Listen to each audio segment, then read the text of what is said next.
শুধুমাত্র নবীজির প্রতি দরুদ প্রেরণ করার আমলটাই জিকির হিসাবে সবচেয়ে বেশি করেন, দোয়া হিসাবে যদি এটাই আপনি সারাদিন করতে থাকেন তো আপনার জন্য যথেষ্ট হবে, আল্লাহর কাছে আর কিছু না চাইলেও চলবে। দুরুদ মানে হলো নবীজির জন্য দোয়া করা।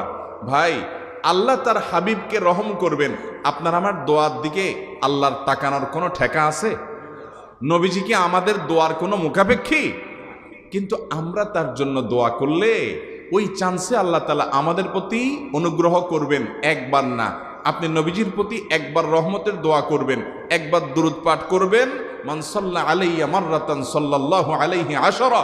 নবীজি সাল্লাল্লাহু আলাইহি সাল্লাম বলেছেন, একবার আমার জন্য তোমরা দোয়া করলে, আমার প্রতি দুরূদ পাঠ করলে, আল্লাহ তাআলা তোমাদের জীবনে 10 বার 10 জায়গায় 10 টাইমস তোমাদের উপরে আল্লাহ তাআলা অনুগ্রহ করবেন।